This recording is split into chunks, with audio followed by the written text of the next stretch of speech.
그대로게. 좀 봐봐. 두무. 좀 해. 야래 꺼도 돼. 야래. 짜 생각 짜봤는데. 짝디 짜지. 빨리 짝 아이 통지. 짜디. 왈리. 농딘네 호지간지. 응.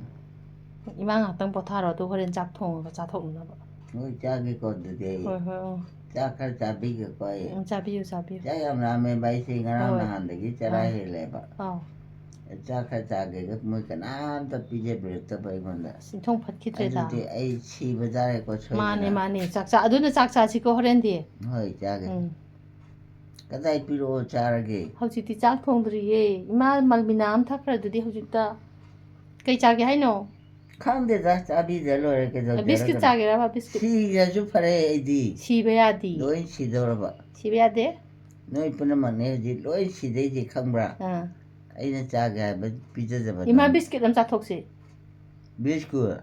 짜는데 이디 하우테. hojikti ne nungdin ba chak thongdri ba 거기 강해. 나진 nungdin nungdawaram 나진 티라가 넣어봐도. 에이 해봐 좀 들어. hoi chumi 뭐 에이야래 잘라 커터 넣으면 chalage amu kaura anu ko 까워라 아마따. iman hekta kaurakpa asom chaledana iman hekta kaurakpa aduna nei laiba 까비래로 해. iman merakta leiredana aduga jo amuk tan thorakpa aduni tawrise 아이 시에다 그분들이 시기로ye 아이 시르니 쳐잖아. 시베야기들이 시기로 아이 신경 거랑에 봐도. 이싱 hojikta thaidudi 까다이노 타게 필요 없는다. bitake 헤이. bitake 시다 신경 탐기게 거랑은 시래. hoi 또 신구 탁자디 미도 hoi 아동 강는 시에다 보니. 나tra 하좀 봐야지. mani 좀 보니. chumi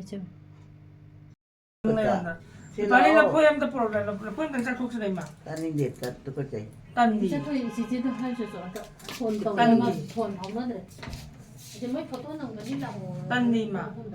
폰 떠라서 아, 봐. Kadorge. 오래. Kadorge. 오닝이. Ni pudu pudu 뭐 pudu. 그래 Ma. 아 오래. 야야 네. Sitok. 저 집에 따라. Cuma saya pudu pudu pudu sai ma na ya. Hindi ka udo tayo dala.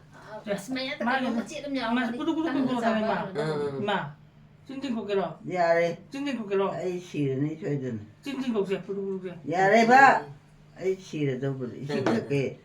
Ising. 이생 필요. Ising di sa Chiro hau da, kero. chiro da, kadam chiro. Inja hau kero ko rin ni ising di. 그래. 땀나 까모 Tukasi. 뭐 제이지나 까감데 포체 인베야 돼 내일 마마이 Mamay 다 ta ba ko sa ko na pai dia di. Hari. 깜빡깜빡 미니나네 스마일 Puro pa do bi ma. Kaina. 니네 뱀 신타나 답다 타바 Kari ako juni mo siya juni. Chubo ya ba churam nin mo ba ya ba mo ba mini ko ko che ko. Tale be na ujiki. Wale te aje. 오마니 두고 나는 집у. Sa ko na di ma ga. 만디 멍기 Kau. 놈자 멤자 Kau ri kanin yung matay. 그리바 아 뭐다 가가린 Modu. 모두 아유 까지 만디 모두 데벤기 맞지 만나도 응. 아두기 누피니 놈자 Cái gì nắm rồi rồi. 그 종간다 마음에 나와요 폰을 또 봐요 Modu talaga ko. Sa. Ye talaga ko. 떨어져. Ikita ko bi ma. Sabang pa. Ma. 응? Apa yang tak ko da? 잘해 봐. Sa mo mudun sa sa. 아, 위만 잡아도. 가나이 무는 Kana na mo bila mi. 근데 뭐해? 이 친구가 타고 복제래. Mo ba. 왜? 부하 방만 해봐. Kaya ba hap to mo. 하프니 했단 말이지. Kana na tali no. 근데 누비면 해라고도 Hmm. 많은 부하 버터리가 좀 뜯잖아. 애는 기재드나 진짜에 잡이다 봐. 성타에 담비다 봐. 나는 좀 일러가 뜨면 좀 이해 못 못한다. 소동만 뽑아다 대봐. Sa. 뭐 매번 마치래. 그만 집에 놔보자. mana papa tenda hara caca dan mematunda mana hu haptera mana hudung do po etu dan siba da ina kapati kapten lai thaku matunda sune mana ne cái đồ đấy thì cả hàng của đấy cái món như là lúa ông không đang nghĩ rồi nè thế họ không được xí vào được không mà này cái nào hàng này không được cái đồ tiếng này cơ cái nào nó bảo không đi bảo họ không được xí thì mà nó hạt bên đây nào mi luôn nào ô chỉ được cái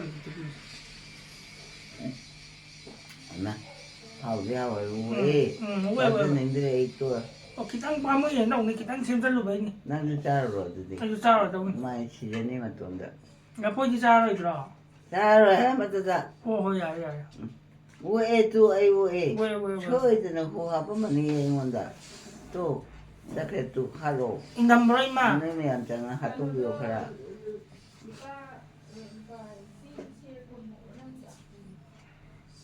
인간 뭐라 임마 근데 하가지 뭐 홀로 하려나이나 하도 그세나 마도 하티 하려고 한데 차오부디 이치 맥이마 피디야 감 그쵸 뭐또 cái nào là sáu lên luôn mà 호하바니 이제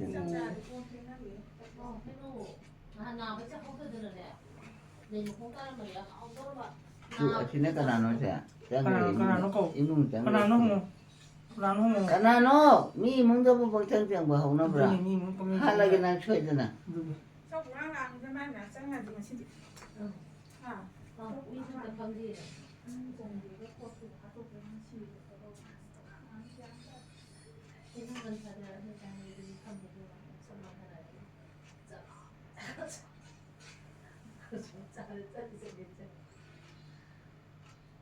응 cái nào nó là ê cái nào nó 아치 보라 뭐 말이 mà cái nào nó 까나노 해마 아 나의 오름이 cái nào nó 아붕어 bungo này thì này mà bungo đi à cái ba bungo đi à cái ba 제 애아준들 난 까이들이노 진짜 돼.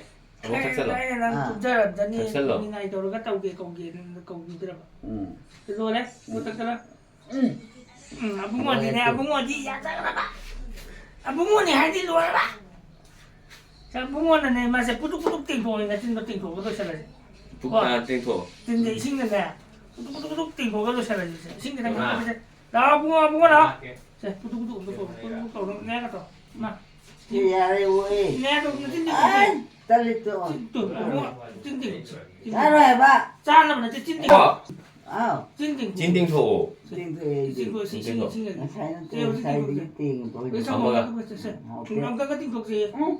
그러면 오래 tôi ra đây tôi sẽ ăn cái phẩm này cái nào vậy tôi tôi cả ngay cái ăn cái thang chân là cái mấy ăn cái phẩm rồi cả 거의 다.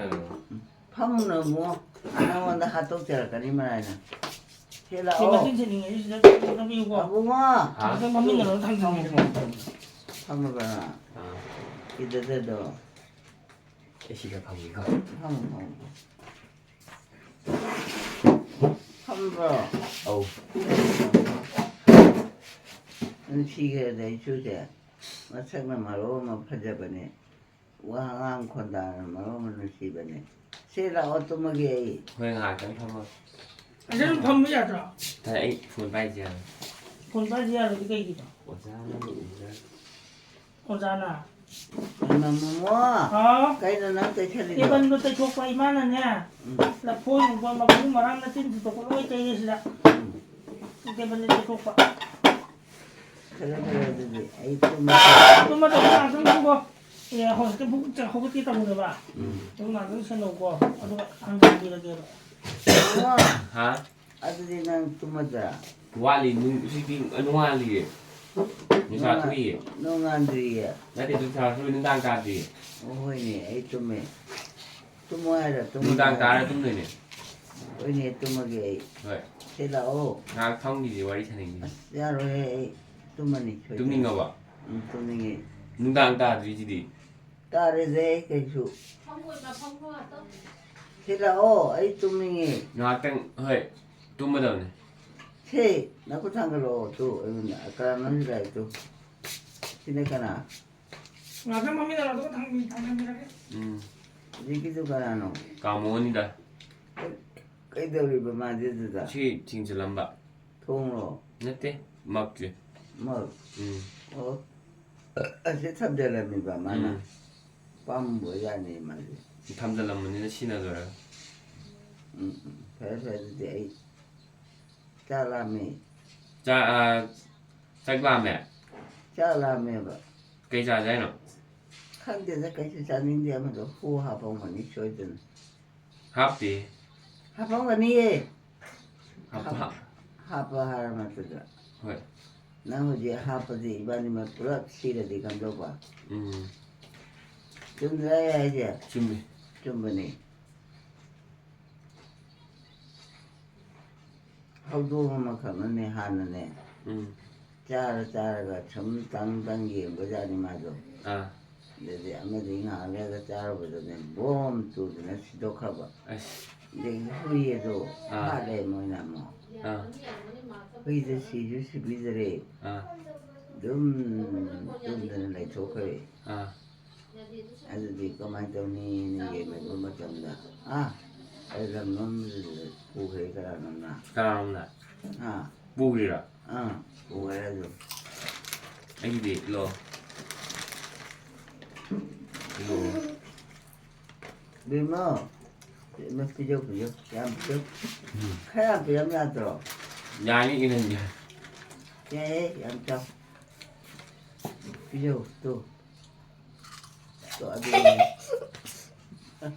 ꯑꯗꯨꯅꯤꯗꯅ ꯏꯆꯨꯁꯤꯗꯤ ꯑꯃꯨꯛ ꯆꯥꯅꯤꯡꯕ꯭ꯔꯥ ꯆꯥꯅꯤꯡꯗꯦꯗ ꯑꯩ ꯆꯥꯗꯦ ꯆꯥꯎꯒ ꯍꯥꯎꯕꯅꯦ ꯍꯥꯎꯔꯁꯨ ꯆꯥ ꯍꯩꯇꯦꯕ ꯑꯩ ꯑꯣ ꯑꯗꯨꯗꯤ ꯑꯩ ꯍꯥꯏꯕꯨꯅꯦ ꯑꯥ ꯁꯣꯜꯂꯕꯅꯤꯅ ꯁꯨꯝ ꯍꯤꯞꯇꯅ ꯂꯩꯊꯣꯛꯄ ꯑꯗꯒꯤ ꯗꯣꯃꯤꯠ ꯇꯨꯁꯟꯕ ꯀꯣꯛꯑꯦ ꯀꯥꯏꯕ ꯑꯩ ꯁꯤꯔꯦ ꯋꯥ ꯍꯦꯛꯇ ꯂꯥꯎꯕ ꯋꯥꯅꯤꯗ ꯃꯌꯥꯝ ꯆꯪꯉꯤ ꯇꯨꯁꯟꯕ ꯌꯥꯗꯦꯗ ꯑꯗꯨꯝ ꯇꯨꯁꯟ ꯂꯦꯡꯒꯅꯣ ꯍꯣꯏ ꯈꯪꯉꯦ ꯇꯨꯝꯃꯣꯔ ꯑꯩ ꯎꯝ ꯑꯩ ꯇꯨꯝꯃꯒꯦ ꯍꯣꯏ ꯊꯝꯃꯣ ꯉꯥꯏꯍꯥꯛ ꯄꯥꯏꯌꯣ ꯐꯃꯨꯡ ꯂꯥꯛꯑꯣ ꯅꯪ ꯃꯣꯔꯥ ꯄꯨꯔꯛꯑꯣ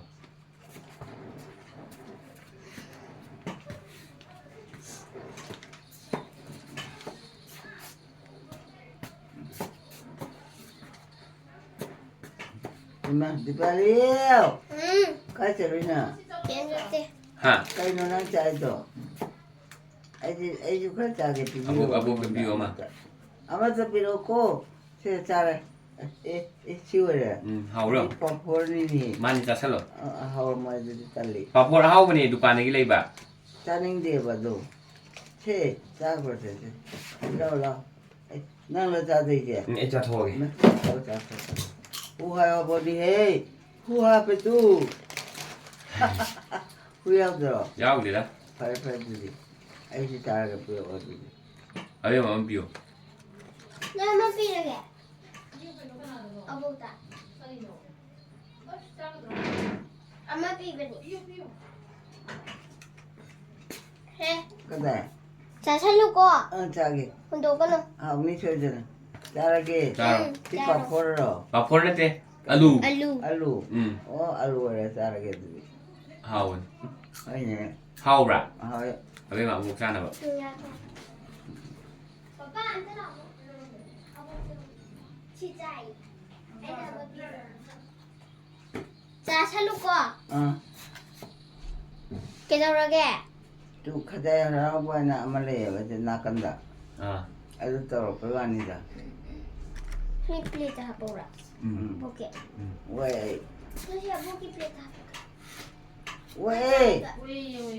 왜? 하라가 못해 저리야 아이 잡고 왜 그때도 장사 살러. 어디다 저기 또해 하우라 하왜 봐 왜 마음 비오 왜? 그때 레이. 짜들 왜?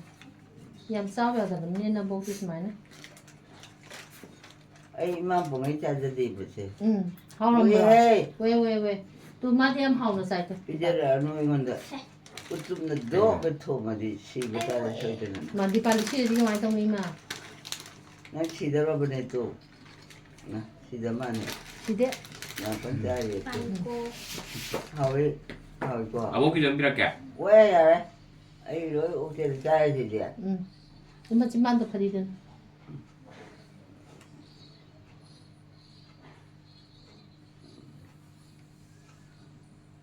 마망 청구이시잖아. 응. 니는 삑 쳤는 판만 받고 입는다. 응. 아이나 깝닝잖아. 이씨 깝톡봐. 내 그저래 는 마음 째려봐 아이나. 응. 그래서 아이는 또 우거드네. 로이나 쨍그래 미구나 뭐. 마산 커당도 빼. 그다이노. 어 따 그래 따. 거기는 지야. 따 그래 따. 거기는 봐. 알루 집 잡아도. 알루집 잡아. 응. 에 아들이 호용 뭐 알네. 응. 피하래. 아이 뚜먹이. 이마 따라가니. 아버 아 방귀지. 펌 아주 좀 매기면 시대 거의 쉬워져. 아까 만나는 애도 아까 이제 우번나 매기면 또래이라오 아까 전에 하나가 하는 예 믿어볼 만한 건데 이행이 이행을 가져오는데 홀라라고 하더니 히닥 떼지라. 응 대요 어디 알아? vậy thì hidak kamu dah ngah ke. 하고 어디 알아? 로이마디 초라라 알아? Nah ini lagi benih sudah. 내가 뭐 자카보네 좀 더. 집에 따라서 왜 나와 하다가 어두워래 영농아 있는데 Đúng rồi ạ. 영농아 Ý lời không tôi đấy. 좋은 거는 Ya đâu bà. 야지 카가 홀로 마이 뿌어는 이제 나 꼭다 Bôi đó. 마이 자네 얘는게 자나는 왜또 애들만 Đấy bố ơi hết kìa. 홀로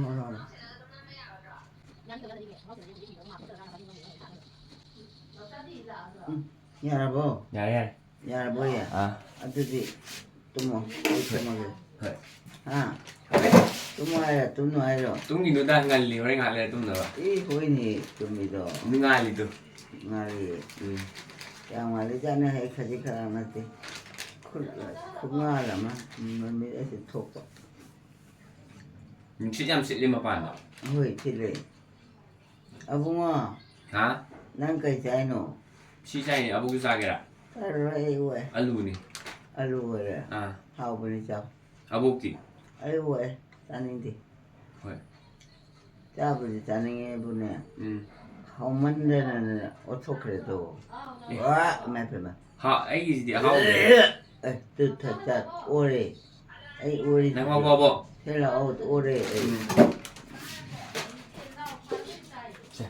Ô thôi. 둘이 알아봐 À. 야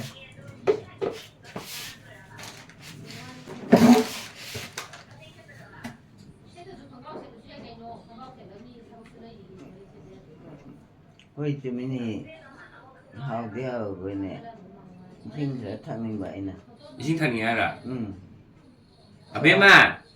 À bên mà. À bên mà. 진짜 이 신깔래 여보 신탄이 해야지. 암탈이지.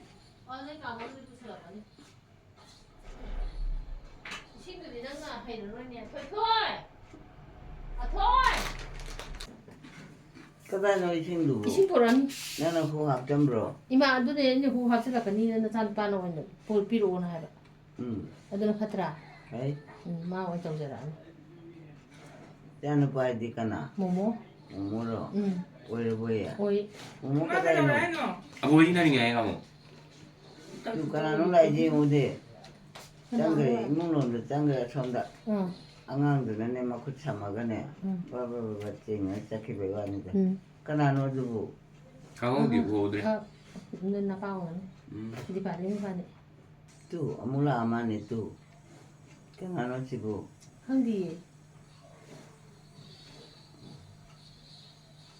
PM hồi Ừ. một 잡으려 엄마가 이마기 비면서. 알긴 했지 응. 뭐냐 많이 타독하니까 많이 또 다도이 마 술이. 수도 거기는 거. 따로 뽑았다 새 애뚜먹이 신고랑 해냈더라. 응 상황이 신기장 탁 들어가네. 또 타도 필요 그라이는 필요 난 빠지라, 얼마나 난 빠지라, 빠지라. 키워야 되지 또. 애매기만 아, 그래, 사브라. 거기로 오면 하오지 그래도 그러게. 카바 낭 승부에만 가야지 그. 카이 낭 타오네 지 영. 아, 아니 아무 타월디 마음 갖고야 되더라. 야도 또 되신 에이 또메.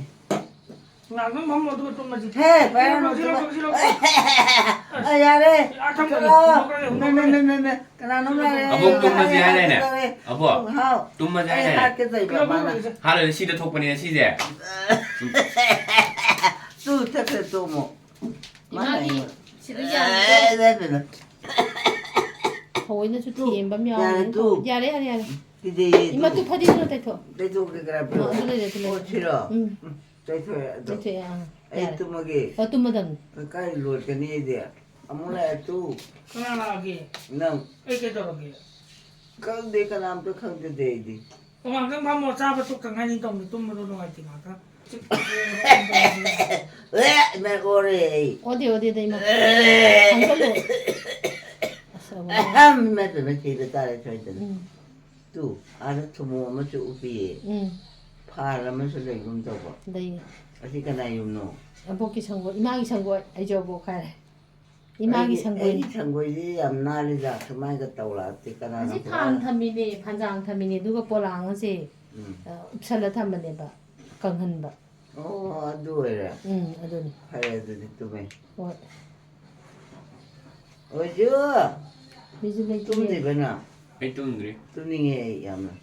하늘 뚱들이 날리. 우리 또 뭐게. 호야이. 또 까라는 저 앙앙 무슨 뭐 그사 먹어 빨리 마도 까라는 시부 강 미에 또 벌레로니. 하나는 되게 하나는 컴데이만 우리. 마치 안기스 많은 박 방 떠오다 떠위 갸는 다 되니까 남네 되데 마. 또 시봉 레이래 이마이 피 레이래. 강에 받으니 봐야 하지. 헐 많이. 먹고 참마 그짤 양앙도 미야보자로 양대. 양 너말이 많이 잡히 저기요. 일라지 감독니 나 아주 꼭 살라를. 꼬우저들이 많이 시전이 소이전 또 수로라에 또 아다 나봐 나게다. 나봐 말이다 빠빠 따라가 이용도 하비게 나게다. 나한테 파야 또 마치고 아이스 또 먹이 왜? 나도 또 왜 또 뭐? 또 마치 딱또 매이 또 아이 또 매이지 시토 우타라 간이도 가가 영고. 마디 가자 또 운전해 좀 추천하네. 했나? 납조래 에이 세라오 아이 납조래 얘기는 쿠다도 응 굴러도잉. 또 또 어디다? 우리 좀. 소리다 또 아시 바디 되죠. 까다이노 바디 되네. 파디제 진짜 좋아해요 왜? 아들이 치질하게 보이나 지잘라. 네 시켜야 납치게 나한테 또 차오르거나 아, 아이 납치도 그래 봐 왜? 까다이노 자라기 까리노 거보로 남부에 이러고 안 부럽디 얘기. 아들이 따라라 또 오게 왜 안 부러하게? 응 부러워 왜? 아우 보면 부러워 따라서 해줘봐 왜? 아, 좀 해봐야 해줘 난 처음인 거로 사는 게다. 사랑하니 줘야 되나 사대다. 또 먹여도 돼 왜?